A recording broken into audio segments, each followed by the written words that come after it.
The following is a hockey podcast out of Vancouver and Surrey, British Columbia. It'll only consist of a lot of puck talk and even more BS, or in actual words, banter and satire. Enjoy, and as always, go Canucks go. This might be the boldest move in Canucks history, and is it likely? No, but hey, when Pete Deboer is available, you gotta say,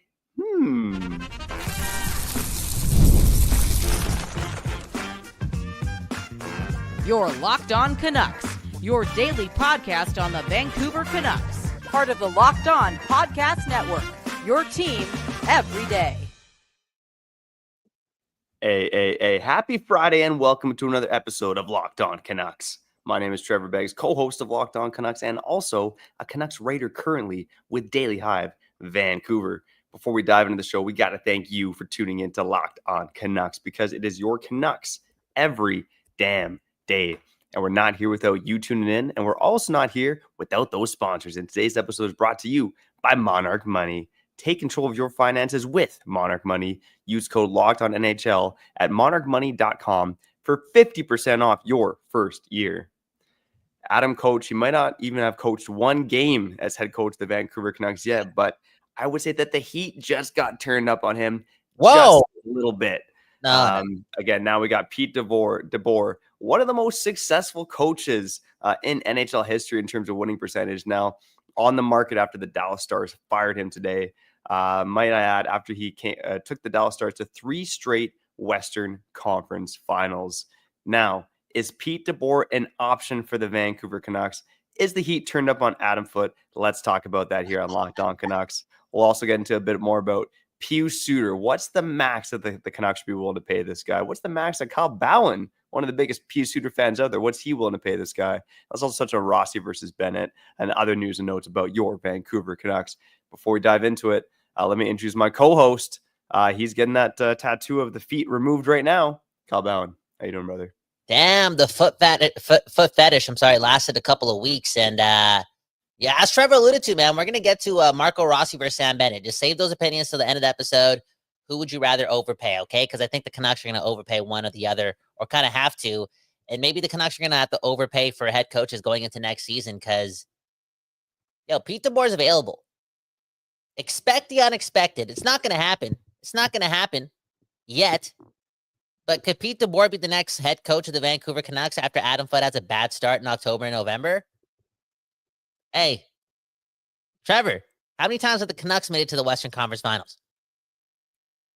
Exactly, right. And I think that's one of the key points, especially, if Francesco Aquilini is still running the team, he wants that playoff revenue, right? And what better way to get that playoff revenue than by bringing in a guy like Pete Deboer, who, again, has yet to get over the hump. One of those coaches that's, I think getting a reputation for being a bit of a short life coach, right? But if you're a team with Stanley Cup aspirations, he is a guy you want on your bench, right? And the timing of his firing is a little suboptimal for him, just based on the fact that there was a bunch of hirings in the NHL recently. Lambert to Seattle, Dan Muse to the Pittsburgh Penguins, so on and so forth. But for the Vancouver Canucks, I don't know if there's a ton of inspiration. Yeah, Boston as well with Marco Sturm. That was the last team to fill a head coaching vacancy. And look, in this market here with Adam Foote, I think for the most part, there's definitely a wait-and-see approach. I don't know if anyone is, jumping for joy based on the fact that Adam Foote is head coach. And, he's got a staff now. And, you hear reports about Kevin Dean being one of the most sought-after assistant coaches in the league. But there's zero head coaching experience on this NHL bench right now. And, again, Pete Deboer has proven to be a guy who can, get a team, maybe not over the Stanley Cup hump, but certainly getting them, a win or two in terms of the playoff round. Okay. So I'm just saying with the Vancouver Canucks, it's a tumultuous history, right? Jim Rutherford alluded to it. Head coaches in this market don't stick around for long. And, in Vancouver, we see, and this is going back to the 80s, a guy like Bill LaForge comes in, coaches 20 games, the team's a disaster, and they can him, right? I do think the heat is cranked up on Adam Foote. Now, if they were to... That's if Deboer is still available in November and December. Let's be real. If, there's a... you look at... Trevor, is there, one team that doesn't have a head coach right now? Mm-mm. It's just Dallas, right? So, and that goes across the league to every team, for real. Not just the Canucks, but again, the Canucks are apparently paying Adam Foote $1.5 million a year to coach this team, right? That's what I heard. The number's small, and you best believe if October doesn't go the Canucks' way, October, I'm not even talking about November. I'm talking about October, man. And if Pete Deboer is available, the Canucks are gonna make the switch. You already know. Isn't that so Canuck-ish? Real talk. And yo, rightfully so, man. If Pete Deboer is available, somebody who individually speaking has had just pretty much the same amount of success as the Vancouver Canucks. Right? For real. And yeah, the Canucks have made 3 Western Conference Finals in their whole life. Pete DeBoer's done that in 3 straight years. Again, we're not talking out of our ass. It is what it is. This team wants to win. And DeBoer is one of the best head coaches in hockey. So Adam Foote, there's more pressure on him. And it sucks. It sucks that we're doing this right now. But people got to hear the truth. And B, it sucks even more because I heard Adam Foote on the radio today and I started liking him. I started trusting him. Articulate, man. I think a better speaker than Rick Tocchet and somebody who convinced Elias Pettersson to fly over from Sweden for a round of golf. Because apparently that happened last week. So he's already putting in the honest work, right? He's full-time head coach right now, doing the most. And here we are firing him after 3 weeks on the job. That would constitute the biggest move in Canucks history. It would tie Foot with Mike Babcock for an NHL head coach with the fewest amount of games coached for a franchise. Obviously, the Babcock situation, much different. So, yeah, firing Foot for Deboer right now would be the boldest move in Canucks history. Of course, it's not going to happen, but I do think that the heat is cranked up on Adam Foote here just a little bit because next season matters so much for the Vancouver Canucks. And look, we're not advocating for this, right? I mean, Kyle and I don't want to see the Canucks go 5-15 out of the gate, fire Foote and hire Deboer, right? No one wants to see that. But I do think, again, when you have a head coach like Adam Foote, who's a rookie head coach, and next season matters so much in terms of trying to keep Quinn Hughes in Vancouver. And, you know, again, like you said, Kyle, Foote doing the work, getting Hughes, Demko, and Pettersson together for a couple rounds of golf, a couple meals. I mean, that is presumably still the core of the Vancouver Canucks. And if you believe this team has Stanley Cup aspirations, those 3 guys got to lead the charge. I don't think many are believing that anymore. But if you do believe it, it's got to come down to those 3 guys. Yeah. So, I mean, Adam Foote is putting in the work. But, Kyle, look at this for a second. Again, Pete Deboer's coaching record. You mentioned it. The Canucks have been to 3 conference finals in their 55-year history. Do you want to guess how many times Pete Deboer has been to at least the conference finals? I'm going to say 6 or 5. Even more than that. All right. So What? with Dallas, he did it 3 years in a row. With the Vegas Golden Knights, he did it twice, 2 appearances at the conference finals. That's 5. With the San Jose Sharks, he made it to the Stanley Cup finals and the conference finals. So that's 6, 7. And then, of course, in his first season as head coach in the New Jersey Devils, he made it to the Stanley Cup finals. So you're talking about a guy that has made it past the second round 8 times since the Canucks made the Cup finals in 2010, 2011. So Pete Deboer, just in the last 15 years, has been more successful than the Vancouver Canucks have been in their 55-year history. He's a top 3 coach in hockey, hands down. Hands down. And can we add that he hasn't? Sorry, Pete Deboer. Yeah, you suck because you couldn't beat McDavid and Draisaitl in the Western Conference Finals 2 years in a row.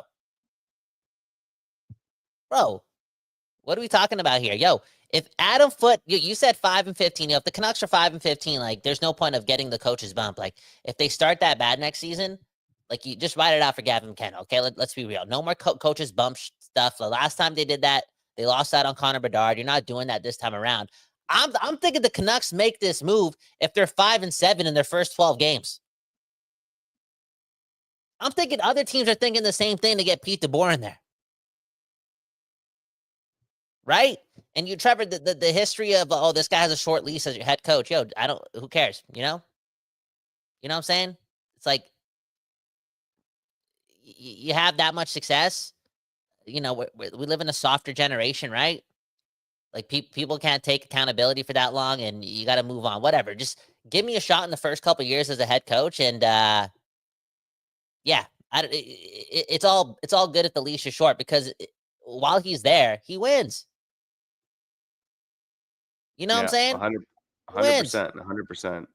I mean, again, you're talking about a guy with just an absolutely stellar head coaching record in the regular season, right? So, I think he's going to be on the Canucks radar heading Yeah, into next season. And again, the pressure's up on Adam Foote. I mean, look, I see our commentators are kind of buying into this boldest move in Canucks history narrative, right? I mean, Dan Jardine in the comments saying, give Adam Foote the promotion, make him assistant GM. I feel the coaching void with Deboer. Other comments about saying have Foote as the assistant, bring in Pete Deboer as head coach. You would be other comments just leaving us saying, yo, get out, you guys are stupid, get out of here, okay, bye guys. You know, Smirky saying, forget about Deboer, it's not worth talking about. Let's talk about what Brock Nelson just did to Brock Besser's free agency. Dude, I think this is worth talking about just because it's fascinating, and we're talking about one of the best coaches in the game. And I'm just super curious, like not just the Canucks, but you best believe some teams are like regretting how early they hired coaches, and not because of a lack of preparation, because you can't really prepare for Dallas to make this move. I think a lot of this firing happened due to emotional reasons, right? Which again is not the way you do business, right? People in Dallas supposedly didn't like the way he called out the players, how he pulled Ottinger early, all this stuff, right? It's hard to beat McDavid and Draisaitl. It's stressful. You know, I'm being serious. I think Dallas, they screwed up here. This is a bad decision. I think they've made so many moves, and Jim Nill, I don't know if something tells me I shouldn't doubt Jim Nill. He's arguably top 5 GM in the league, right? Yeah, I know this is like a stupid thing to say, but if he wins 1 or 2 Stanley Cups, like that, then you start looking at all of his moves as an assistant and a head GM. Then we're talking about one of the best executives of all time. He's so smart, but they got decisions to make, and I don't know if this was the right one.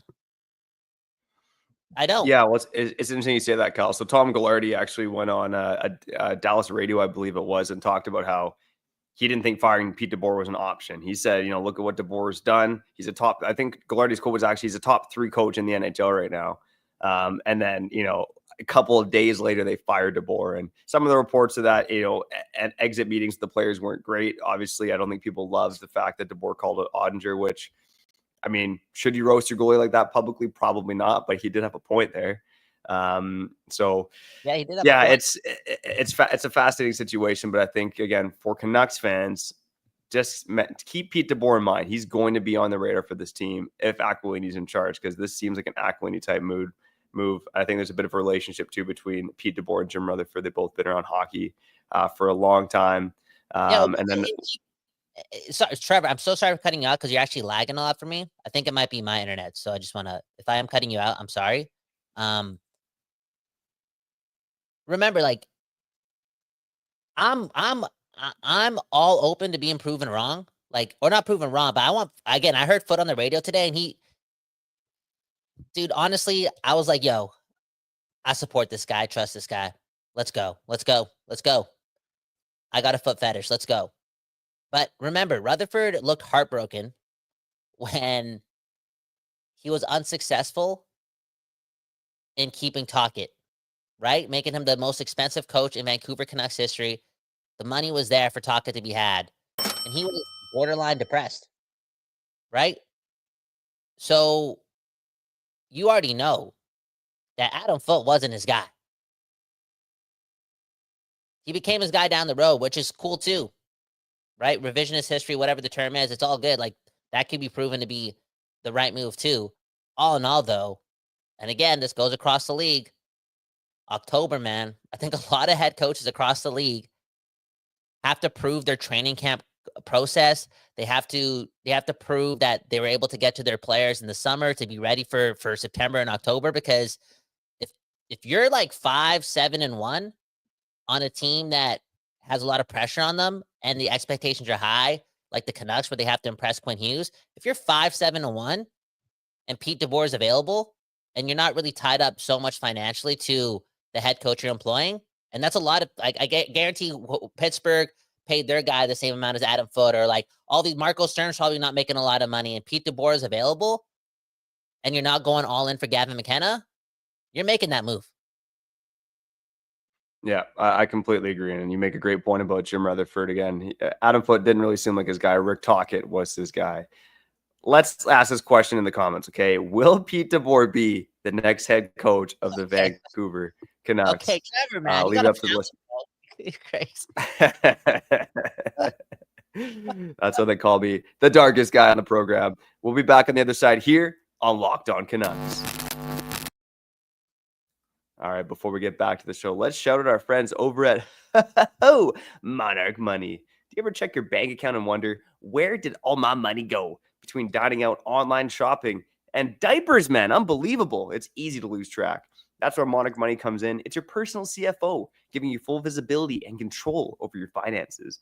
Monarch Money isn't just a budgeting app. It's a complete financial command center. You can track all your accounts, investments, and spending all in one place, so you stop just managing your money and start building your wealth. And because of Monarch Money, I know that now I can afford to buy diapers, okay? No more cloth diapers, because that shit is gross, man. That's gross. It's a way to save money, but it's disgusting. Because of Monarch Money, I know I can budget for diapers and wipes. So thank you, Monarch Money. So make sure that if you got kids, you can actually buy diapers with Monarch Money, and for sure you can take control of your finances with Monarch Money. Just use code LOCKEDONNHL at monarchmoney.com for 50% off your first year. That's monarchmoney.com, code LOCKEDONNHL for half off. What? Half off of your first year.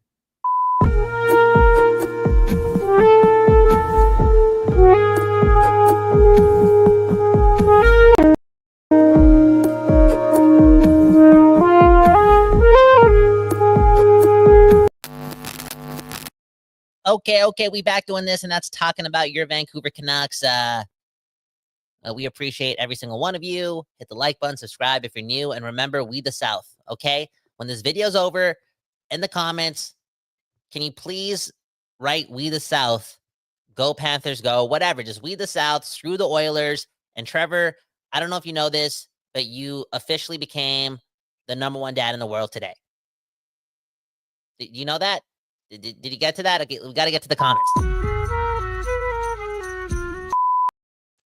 And I think this one came from David, okay? Saying, Kyle's dad dropped to #2.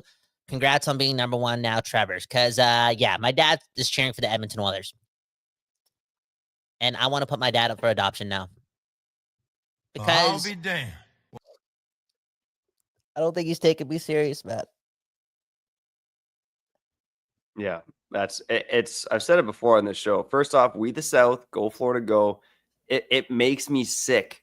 It makes me sick to my stomach, the amount of Canuck fans that are cheering for the Edmonton Oilers because, bring the cup home to Canada. We want Canada's team to win. If you're a Canucks fan, don't cheer for the team that knocked you out 13 months ago. Don't cheer for the rival. It's not that complicated. Don't forget, if you bleed the blue and green, you can't just paint your face in blue and orange, okay?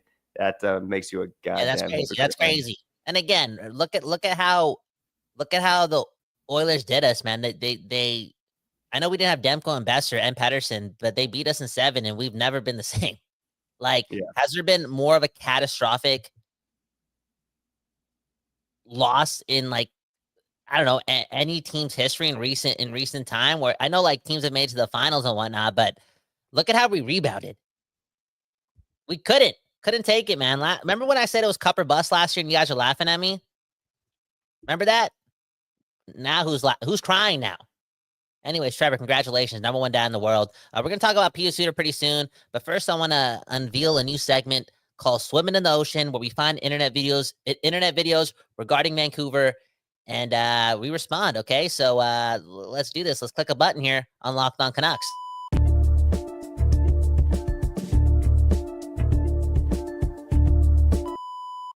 Okay, first video goes to, I don't know who this guy is. I'm assuming he's from Surrey because we talk the same, right? I don't know if we have the username of this viral video right now, but it's somebody talking to Francesco Aquilini, okay, a Canucks fan outside of Rogers Arena. Yo, sell the team! Sell the team!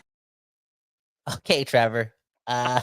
Wait. Before we get to this, let's hit this button here. Yeah. Yo, sell the team, yo, sell the team. Yo, that's brave, man. Honestly, Trevor, you know me, man. I'm from Surrey, but I'm a fake Surrey guy because I'm not that tough. I'm not built. I need to go to therapy and I need to toughen up. I don't know if I'd have the balls to go onto Aquilini's turf. Aquilini again. Have you watched Goodfellas, right? Mm-hmm, Have mm-hmm. Aquilini on his turf, roll down your window and tell him to ask him to sell the team. You're like, yo, sell the team. Sell the team. That's brave. Yeah, someone had to do it, man. Maybe it's the same person who bought the fire betting plane that flew around Vancouver a couple of seasons ago. Madam, I like to think I'd be bold enough to do that. Remember that time that you and I were at the party and that 6'5" guy was trying to punch me in the face or whatever? And you punched him in the face? I did, yeah. Yeah, but he had every right to do that. Okay, well, that's for another podcast. Anyways, next video about Vancouver. Sorry, children. There's gonna be some swearing in here, but we beeped it out. My deepest fear is people riding bikes. I hate cyclists. No, what I meant to say is the root word for cyclist is psycho. When have you ever heard a cyclist say sorry? Like, when I see a cyclist on the road, I pull over for 5 minutes because I don't even. Oh, you're lucky I didn't fucking hit you, bro. Imagine dating a fucking cyclist and you misplaced your helmet, bro. You know how fucking. If you ever pray for 3 minutes before you drive downtown, why do we have to shoulder check and the cyclist never shoulder check? Equality is the answer, bro. Like, guaranteed a cyclist hit a homeless dog and got pissed off the dog didn't have a leash. Yo, the dog can't afford it. So when was the last time you saw a cyclist shoulder check? Bro, I didn't even do you. Fuck you too. My friend lost his job and custody of his kids because he got rear-ended by a cyclist. Like, what? Why the fuck you so mad at me? I don't even fucking know you, bro. It's a fucking accident. I'll never be friends with a cyclist because if I show up 2 minutes late, what am I that's always getting in the way of your dreams and goals? It's not even that fucking deep, bro. If you weren't wearing a fucking helmet, bro, Tombstone piled. All right, okay. I thought the swear words were gonna beep. I don't know what happened there. My bad. All in all, though, drive safe out there, man. Equality, man, and I think one thing we're not talking about enough is the real reason why Pius Suter is not gonna sign with Vancouver, and that's because he's sick and tired of driving around these cyclists. That's what I'm hearing allegedly in the Canucks group chat. Maybe Uncle Ricky said it. Maybe that's why Rick Tocchet said it too. Is it the practice arena or is it like all the rights cyclists have in this city? So, Trevor, take it away. Is Pius Suter signing with the Canucks? Yeah, I'm hearing the opposite, bro. I've heard that Pius Suter actually loves to cycle. He loves biking on the seawall. So I think he was going to resign unless he sees that video. Then he might have second thoughts about signing with the Vancouver Canucks. Thomas Rance reported that the dude loves to cycle around Vancouver. So, Kyle, you got to be careful, man, because Pius Suter's your boy. I know you want him back. But for me, the question is, what is the right price for Pius Suter, right? And Brock Nelson, again, 3 years, $7.5 million per season with the Colorado Avalanche. He had 26 goals last season. Pius Suter had 25 goals. The price of Pius Suter just went up. And I think, again, you keep hearing like the number with Pius Suter starts with a 4. I kind of think it's going to hit a 5 if he gets to free agency, which is crazy because he was an August signing for 1.5 just 2 years ago. But again, there's just not a lot of centers on this free agent market. It's a weak market. The cap's going up. It's the perfect storm for Pius Suter. So I'm going to say, Kyle, I think my top offer to Pius Suter, and call me stupid, would be kind of the Connor Garland deal, like 5 years, $4.9 million. Because again, cap's going up. He's an elite penalty killer. I think he can play second line center in a pinch, but you prefer him as your third line center. So kind of similar to Philip Hedl. I don't think it's the sexiest strategy for the Vancouver Canucks. I still think they need to target another center, but at least a guy with Pius Suter, he can play wing. You know the Canucks penalty kill is going to be good with Pius Suter on it. There's value in that, and I'm comfortable getting pretty close to the $5 million mark with Pius Suter. I don't think it's going to be enough to keep him in Vancouver. Of course, the Canucks are making other priorities right now. It depends how much Pius Suter loves the city, man. The guy likes to cycle, and here you are crapping on cyclists. I think Pius Suter is walking away now. It's because of your video, Kyle. I read it wrong. I thought he didn't like the cyclist, but he is a cyclist in Vancouver. And yeah. Well, mate, that's crazy, man, because I actually love the guy, but now I'm kind of thinking other, cyclists are dangerous, man. I don't know, man. Anyways, you would give him 4.9, and you said that's not enough. Are you being serious about that? Like, what are you talking about? I think Pius Suter, if he hits free agency, could get over $5 million. Damn. I mean, he's a good player, man. Okay, I think the best way to critique a player, and you got to sprinkle in the brief playoff performances too. Again, he's not like the strongest dude, but after that talk with Rick Tocchet after game 1 this season, where he's like, I want to finish more and I got to shoot more, whatever, right? He started scoring goals. So maybe if he had that talk before last year's playoffs, he's scoring more. But in general, I think a good way to critique a player is I just like watching every game and try to ask yourself a serious question. Like, how many bad games has Pius Suter played? I'm not talking neutral. I'm not talking about like, oh, he's unnoticeable. I'm talking like you didn't see the effort. He didn't reach his floor, right? He didn't provide, even if at the bare minimum, like 1% surplus value. How many of those games did you see where he wasn't doing that stuff? And I'm like, in the 160, even again, the playoffs too, I'm like, yo, has he played like 3 bad games? 5 bad games? Only? Probably. He's too intelligent. He loves the game. He's cerebral. He's a good penalty killer. I'll go down and say he cares about winning a lot because, again, he does all the little things well. A selfless dude. And more importantly, Trevor, and you can touch on this a bit, maybe you know more about his metrics and his past life prior to coming to Vancouver, but he deserves to get paid. Like, it's his time to get paid. He deserves it. Yeah, 100%. And right, he took a bit of the long road to the NHL before he ended up in Chicago. And yeah, I think he's just a smart guy with a great attitude, right? And it was interesting when, Talking and Foote did that Canucks and Cars thing. They were asked about which player would be a good coach. And I think they both said Pius Suter, at least Talking said Pius Suter. Again, an incredibly coachable guy, a guy who can help the other players around him understand systems. And like you said, Kyle, I can't think of a bad Pius Suter game. Certainly he goes for stretches where he doesn't score and he's average. But the floor is always there with Pius Suter. The defensive metrics are elite. The penalty killing metrics are elite.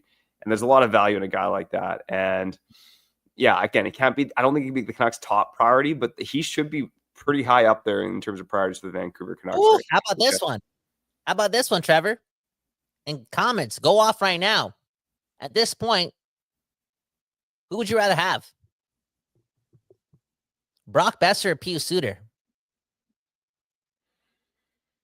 At the price?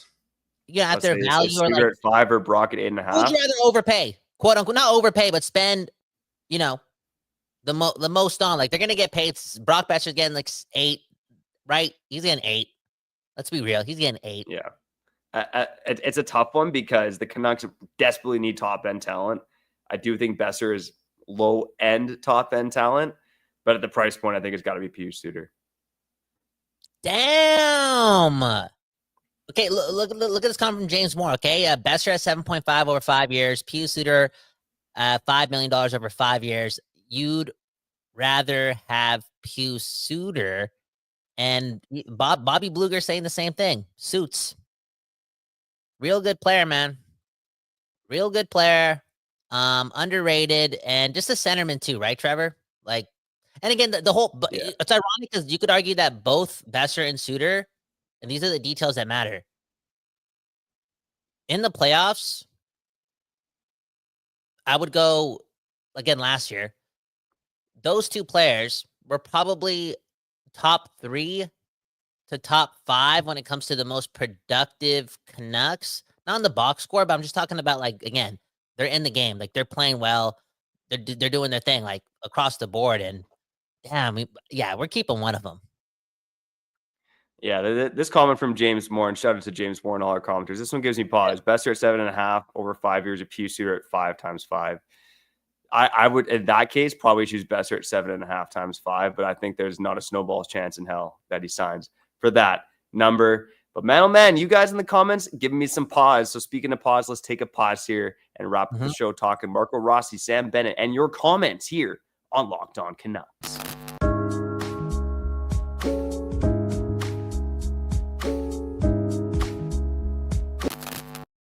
People. We back over here on the podcast side of things on Locked On Canucks. If you're watching this, again, subscribe, hit the like button, leave us a 5-star review.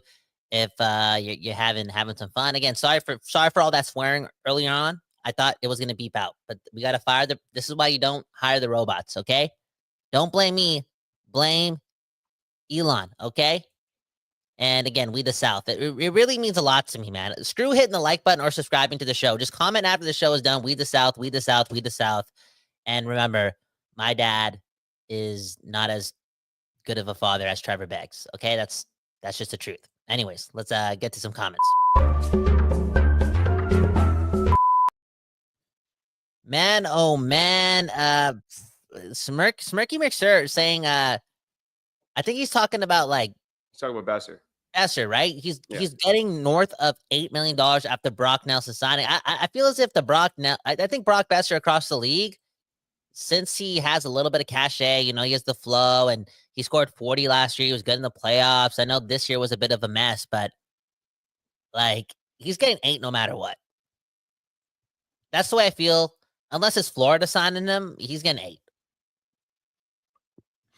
Yeah, I mean, I don't know.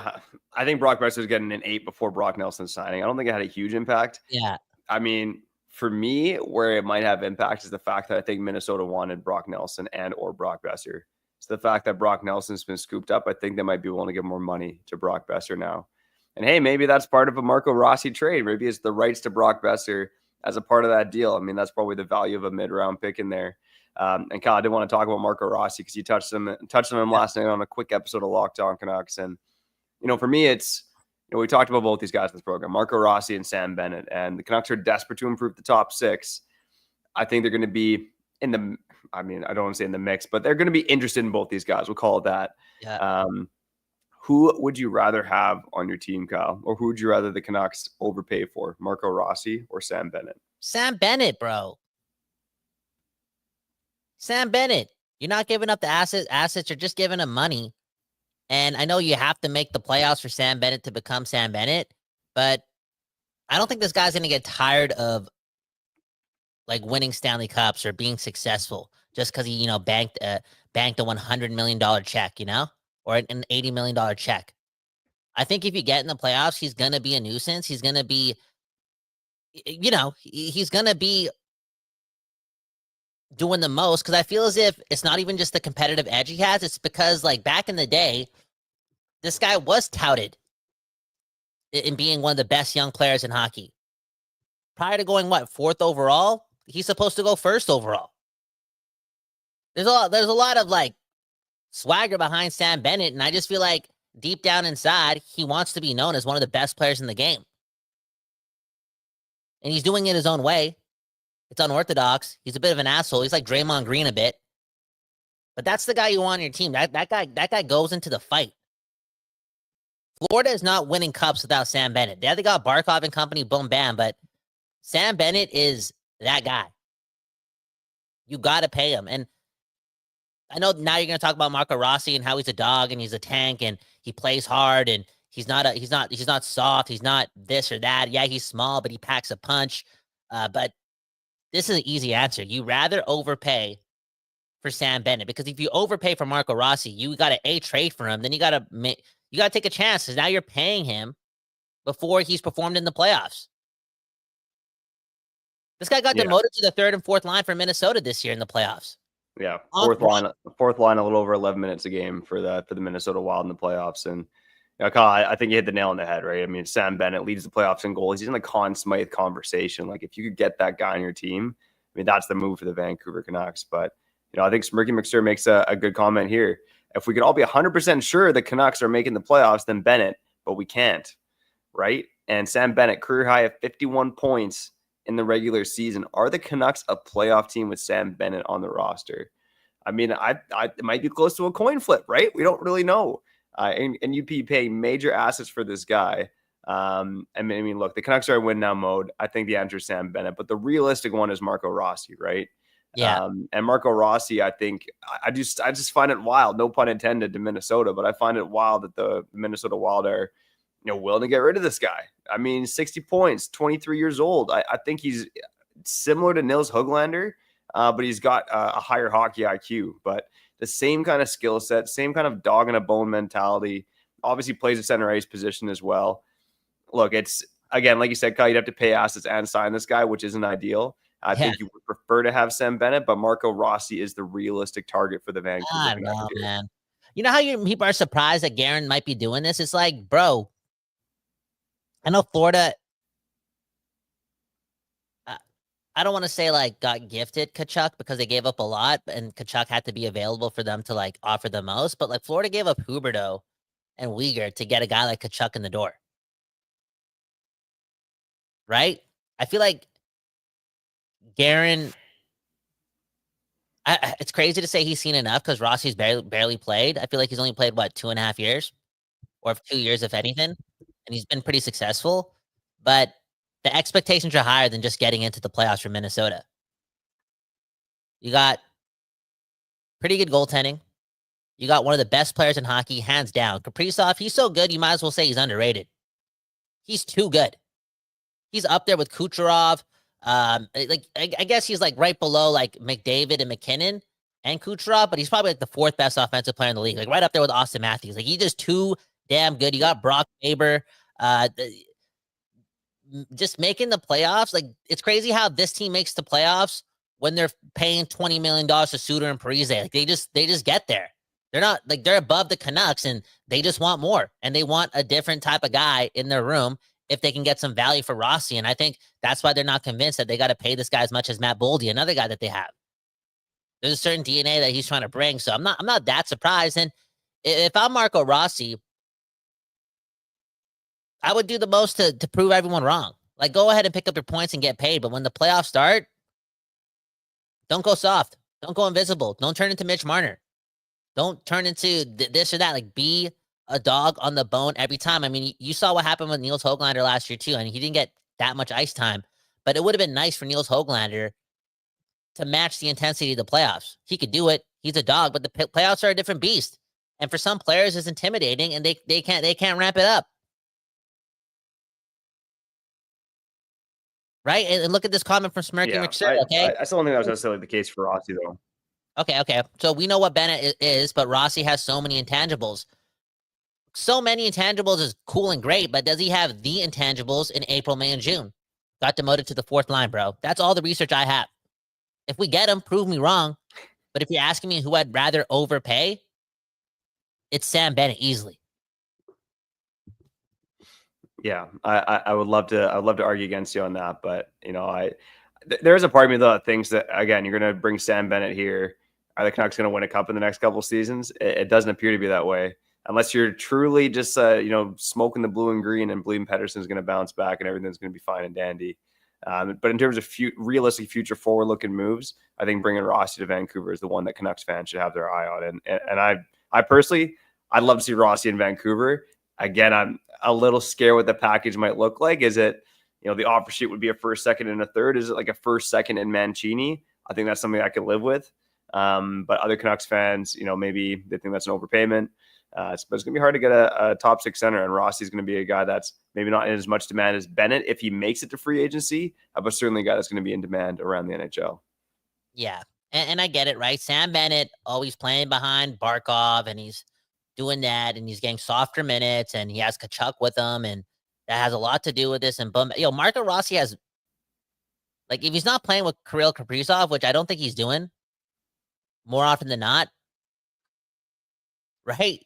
You don't think this guy gets softer minutes? Kirill Kaprizov's the guy. He's a winger, but he's that good. Trevor, like, we don't have a third. Leave it on this, okay? What's the most you pay for Marco Rossi? I'm not talking about the contract, but trading for his rights. And, like, obviously you have a deal in principle before you make that trade. But since we can't offer sheet him, because we don't have our 3rd round pick, like, what's the trade to get Marco Rossi here? Yeah, that's a good question because, I mean, again, the 1st, 2nd, and Mancini is what comes to my mind. What's the max I'm willing to pay? I'm thinking about the Canucks untouchables. Like, that's the max. What's that? That's the max for me. Yeah. Yeah. But it's more so swapping out assets. Like, instead of the 1st, is it Lecker-Mackey, for instance, right? Like, would you do Lecker-Mackey a 2nd and Mancini? Oh. No.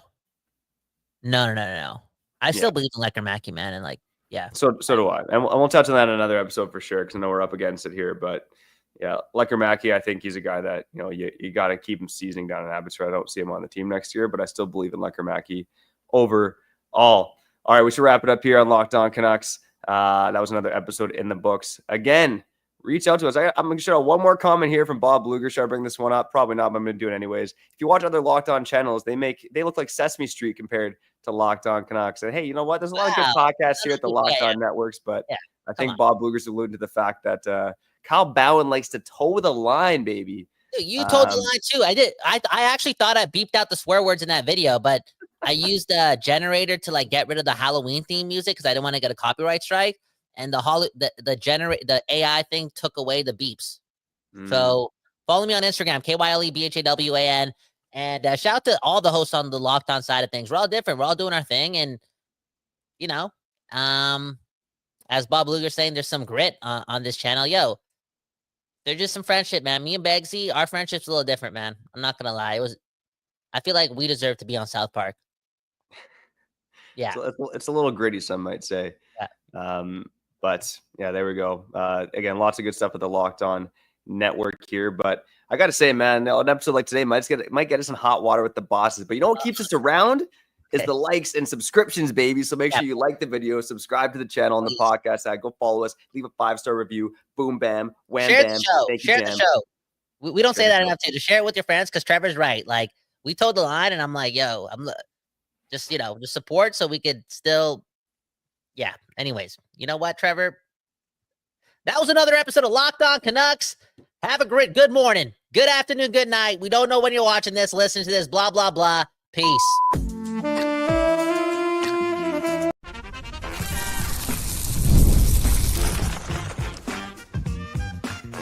Your Locked On Canucks, your daily podcast on the Vancouver Canucks. Part of the Locked On Podcast Network, your team every day.